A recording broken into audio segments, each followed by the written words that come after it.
In 3, 2, 1. I've got a meeting at 1:30 actually, so we need to get this going. So let's keep it quick this week. Okay, welcome to PR Week, the PR Week. We're live on Facebook and we're about to start our weekly podcast. We've moved to the Facebook platform. We find it, we're getting better interaction, frankly. We used to do it on Periscope, so we called it a Peri podcast. Now we call it a Facecast. Is that what we call it, folks? Yes. I'm here with Frank Washkuch, who's PR Week's news editor, and Diana Bradley, our senior reporter, who's also a consumer specialist. And so we've moved to Facebook. You can also upload it and people can watch it afterwards, so it doesn't disappear after 24 hours, and it seems to get more interaction. Please ask us questions, make comments, and we'll try and incorporate them in the show. And we're going to have a fairly quick show today, about 10 minutes. So we're going to get started, if that's all right with you folks. Doesn't look like this is working for me, Webmaster Byron, who's also on the dials. Oh, yes it is. I'm a bit static there, but anyone who's seen me play soccer will know that's not unusual. Okay, let's go. Hello and welcome to the PR Week. PR Week's regular weekly roundup of everything that matters in the worlds of PR and communications. My name's Steve Barrett. I'm the editor-in-chief of PR Week. Guide you through a short podcast today. 10 minutes. We're going to be short and to the point. I'm with Frank Washkuch, who's our news editor. Hey, Frank. How you doing? How you doing, Steve? Yeah, good. And Diana Bradley, senior reporter specialising in consumer. Diana, welcome. Thank you.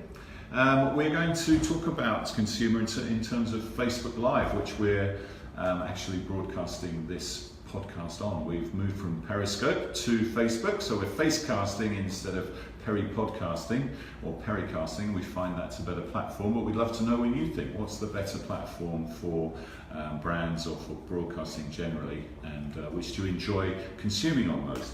We'll talk about McDonald's, how they're using it. Then we'll talk about Mike Fernandez. He's leaving Cargill. He's not leaving the industry, but he is retiring from Cargill. Great CCO. We'll find out a bit more about that. Another deal in the agency world. Padilla has acquired Food Minds, specialist agency. Another interesting deal. Lots of consolidation going on. And we'll talk about how the times they are a-changing. And we've all been humming that Bob Dylan tune this week as the subject of my blog last Friday. Seemed to get some good interaction.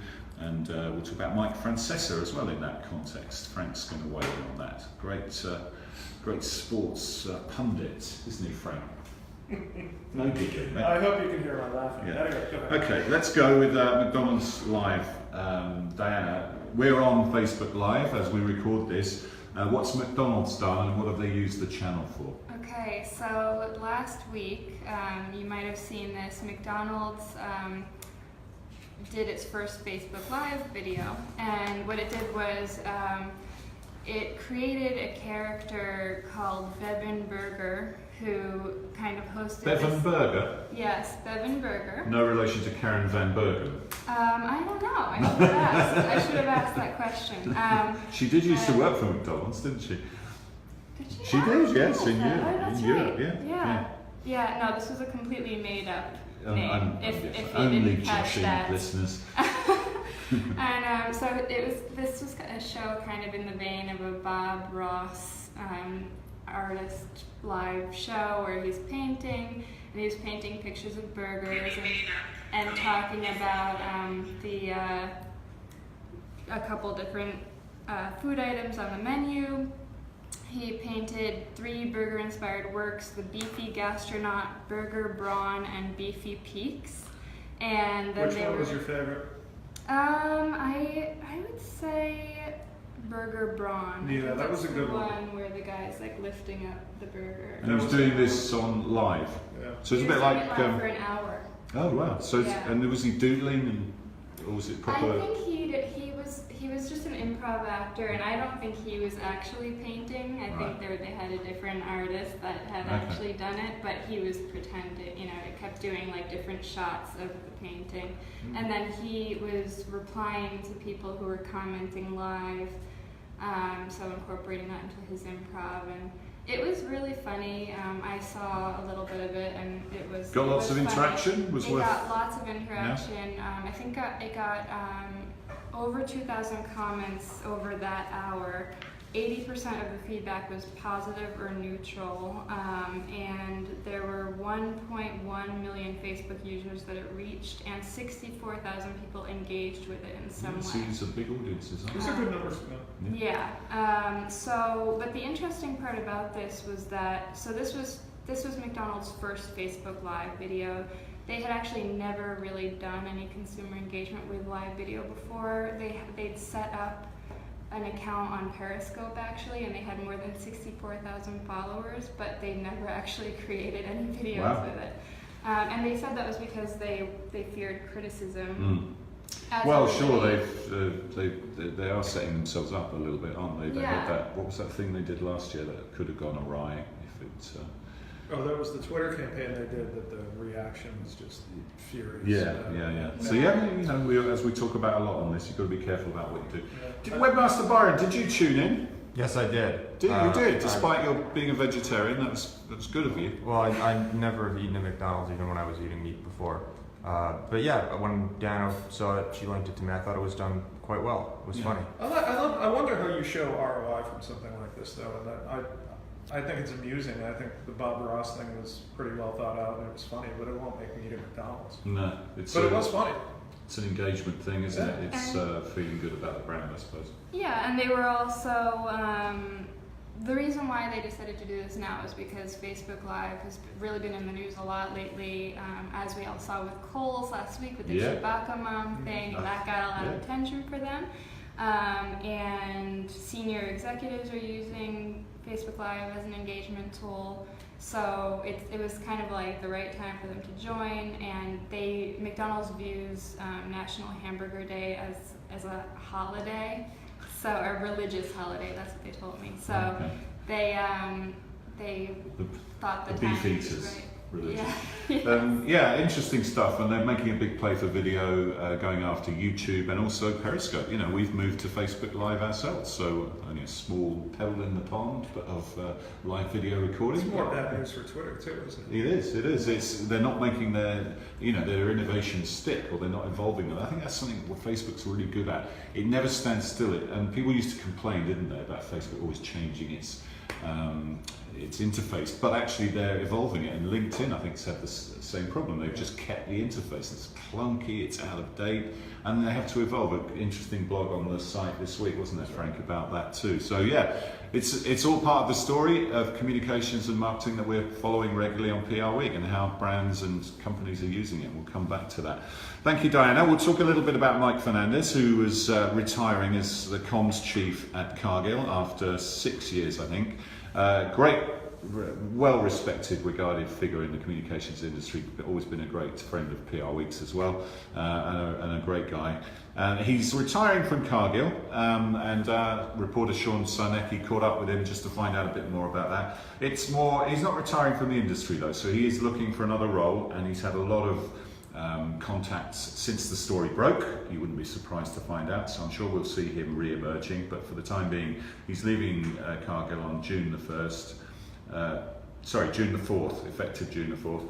And I think it's partly due to, as he says, in these itinerant lives some of us have led. When you're an executive or a communications person, you kind of go where the work is, and he spends, especially with Cargill, 80% of his time on the road globally.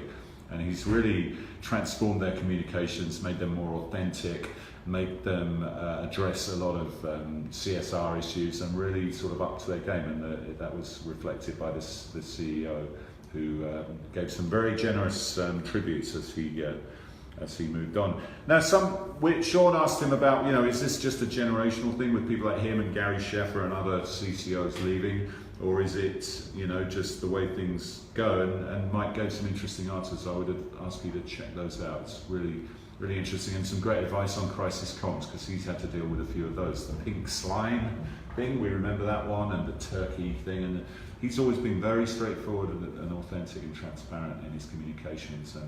And he can do that, and that's what he brings to the enterprise. And Cargill has taken his counsel, and he's obviously got the ear of the CEO. So that's the sort of heavy-duty CCO counsel that is always going to be part of PR. That's not the marketers are not going to take that piece over, and we look forward to seeing where Mike turns up next. What's next? We're going to talk about Padilla. They have acquired Food Minds, Diana, haven't they? Interesting acquisition. Lots of consolidation still going on in the PR agency world. Yeah. So just to explain, Food Minds is a food and nutrition communications and consulting company. It was founded in 2006 with the goal of helping food, nutrition, and health clients engage in a public dialogue and navigate the science, public affairs, and communications landscape. So they will retain their brand. All of the employees are coming on board. No layoffs resulting from the deal. And Padilla has brought them on because they've identified food and beverage as one of their major growth opportunities. So they felt that Food Minds rounded out their food capabilities offering. And something interesting is that Padilla has 1 registered dietitian on staff and Food Minds has 14.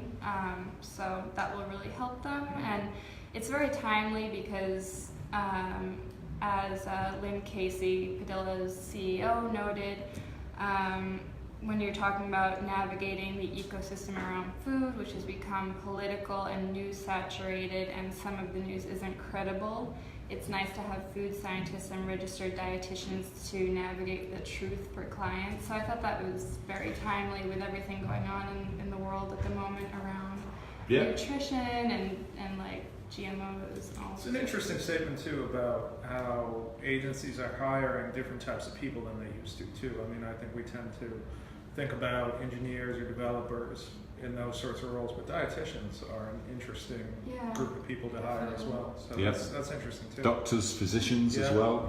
Very interesting. And of course, we say Padilla, but it's actually PadillaCRT, isn't it? Yes. So they acquired Tanaka a couple of years ago, and they acquired someone else. Joe Smith. Yeah, so on a bit of a tear on the acquisition trail, and we know there are a bunch of other deals out there, aren't there, that people looking to so that consolidation is going to continue. Interesting trend. Thank you, Diana. Let's talk about my blog from last week, which was all about changing times. Frank, I used it as a jumping off point. Mike Fernandez, who, as I'm sure you all know, Copa America, the soccer America's championship, kicks off tomorrow. Are you excited about that, Frank? I was not aware it kicked off tomorrow, but are you as excited as Mike Fernandez was about it? Well, yes, which is to say not that excited at all. I actually am excited about more about the European Championships. It's obviously a better tournament, and I think that actually has more of a following here than the Copa America does. But that's interesting. That's just my 2 Even though the US is involved in Copa America. Yes, but I think that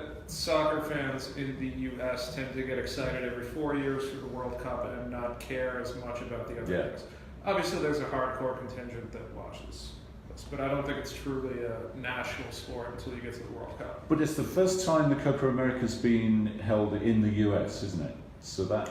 If you say so. I don't know for sure. Talking to the wrong guy. Anyway, Francesco, basically, he was even less impressed than you, wasn't he? He'd seen that Sports Illustrated had put it on the cover and put 11 pages to it, and he was pretty disgusted by this. But tell me about the cult of Mr. Francesco, because he's a little, that's his shtick, isn't it? Well, it kind of is, and as we were talking about before the podcast began, where he's a bit in on the joke nowadays too, and he's aware that there's a whole internet culture out there making fun of him, and he probably plays up to it every now and then. The Copa America, though, I mean, you do get to see a lot of great players in the U.S. You might not Lionel see Messi otherwise. So it sounds great. I'm just not sure how much of a following there is to it. Yes, and it is actually overlapping with the European Championships as well. So and when do they start? They start, I think they start either this weekend or next week. So England's first game is a week on Saturday. How bullish are you on? I'm very unbullish about England's chances, Frank. As you might remember, I was in Brazil for the World Cup and we were out after 6 days. You told us all about it. I did, and it was pretty depressing. But so you learn to be to have low expectations as an England supporter, and you're rarely disappointed, are you, Diana? Do you remember any of that from your time in England? I'm sad to see the Dutch aren't in it. I'll just say that. This is I very, remember very, being very. threatened. It's a great shame. It's just a great shame that the Dutch are not shared. Yes. Sorry. I remember being threatened watching the U.S. against Oh, England. really? Yeah. Wow. In a pub. In Preston. I was wearing a like an USA Stars and Stripes. like soccer Oh, well, shirt. that's unpleasant. Yeah. I'm sorry to hear It that. was kind of funny though. I don't think it was in seriousness. But you Yeah, never know. well, unfortunately, the England fans are not very funny on occasion, and actually, I'm in France in a couple of weeks for the Cannes Festival of Creativity, and I'll be staying on for a couple of games. But I'm not going to see England because. Who is the smart money on in Europe? Well, France is very strong. And they're at home. It's in their home country, so they will definitely be up there. You can never rule out the Germans, the world champions in tournaments, and Spain are a great side. So I would imagine it might come from one of those three, and we'll see what England does. For the Brits among you and Irish, it's going to be interesting because Wales are there, Northern Ireland are there, and the Republic of Ireland have all qualified for the first time for years. They've opened this out to 32 teams. It used to be just 16 or 24.